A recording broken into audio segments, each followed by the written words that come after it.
Sebuah perahu menyeberangi sungai yang lebar dengan arah tegak lurus arah arus air. Kita buat sketsanya, misalkan di sini adalah sungai, di sini ya, ini adalah sungai yang mana perahu ini menyeberangi sungai yang dengan arah tegak lurus dari arah arus air. Berarti dia mau menuju ke sana. Ini adalah V-nya, yaitu V perahu dengan acuannya adalah tanah, karena perahu ini dianggap berpijak langsung dengan tanah. Kecepatan perahu terhadap arus air ada 5 meter per second. Nah, kecepatan arus sungai adalah 3. Arus sungai berarti kita buat ke sana arus sungainya. Berarti ini adalah V-nya V arus sungai terhadap acuannya tanah, ya.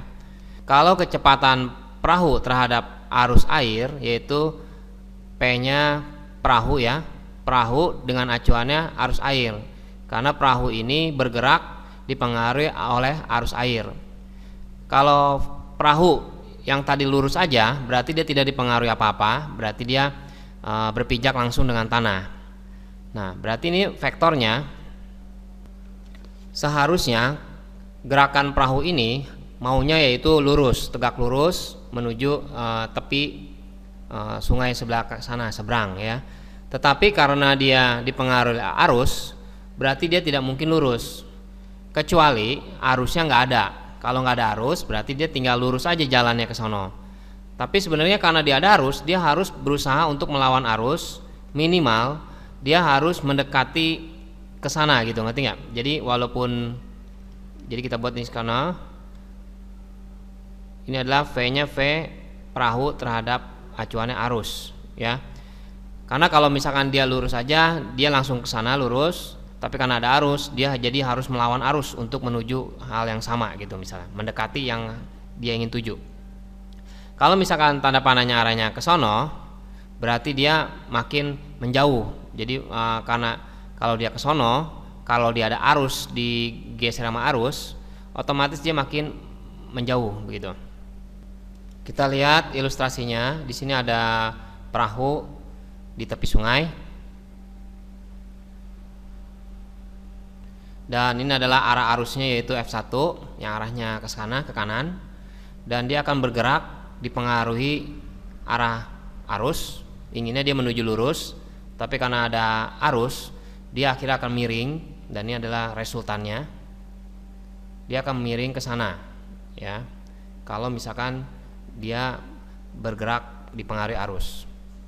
Nah, kalau dia ingin menuju ke sana, berarti dia harus arahnya itu resultannya akan bergerak ke sana. Ya, jadi cenderung untuk bergeser ke sana. Nah, untuk menghitung arah kecepatan kita buat acuannya, yaitu ini kita buat acuannya.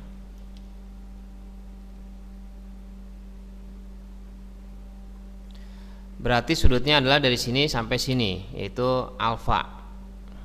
Kita misalkan alfa. Nah, tetapi kita bila menggunakan trigonometri, kita hanya membutuhkan, bisa kita gambar lagi sketsanya ini. Kita membutuhkan sudut yang ini dulu. Misalnya kita buat theta di sini. Di sini adalah VAT, ya. VAT itu arus terhadap tanah, yaitu 3. Dikasih tahu di soal, di sini ada 3. Dan di sini V perahu terhadap tanah nggak dikasih tahu, tapi ini ada perahu terhadap arus. Jadi perahu terhadap arus yang miring ini dikasih tahu 5. Nah, berarti rumus apa yang kita gunakan? Kita bisa menggunakan rumus pakai cosinus, ya. Cosinus theta, yaitu rumus cos adalah perbandingan antara samping dibanding dengan miring. Jadi sampingnya adalah 3, miringnya adalah 5. Nah, tetanya yaitu kalau kita hitung 53 derajat. Nah, tapi pertanyaannya adalah kemana arah kecepatan perahu motor terhadap arus air. Jadi yang acuannya kita dari sini mau menuju ke sini. Jadi yang dimaksud adalah alfa. Nah, kalau gitu ini tinggal kita kurangin aja. Ini kan garis lurus jumlahnya 180. Berarti ini sama aja 180 dikurangin theta. Berarti pertanyaannya A, ke arah kecepatan perahu motornya harus 180 dikurangin 53, 127 derajat.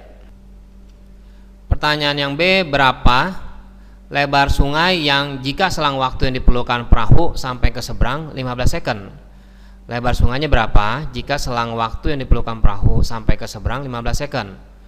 Kalau gitu kita harus mengetahui berapa sih kecepatan perahu terhadap acuannya tanah, ya, ke sana lurus. Kita buat persamaannya dulu. Untuk mengerjakan soal yang B, kita tidak bisa menggunakan rumus VP, T sama dengan VP, A ditambah VA, T yang tadi kita pelajarin ya. Persamaannya walaupun cocok. Kenapa? Karena ini adalah vektor, hanya berlaku untuk yang segaris. Di sini nggak segaris, jadi dia membentuk sudut tertentu, ya. Kita bisa menggunakannya rumus karena ini sudutnya adalah jelas siku-siku. Berarti kita bisa mengerjakannya dengan Pitagoras. Jadi V P, A kuadrat itu sama dengan V kecepatan arus terhadap tanah kuadrat ditambah sama kecepatan perahu terhadap tanah kuadrat. Jadi pengerjaannya kayak matematika Pitagoras. Nah, kalau gitu kita masukkan angkanya. VP, A nya kita tahu 5 ya, dikasih tahu soal 5 kuadrat. Arusnya yaitu 3 kuadrat.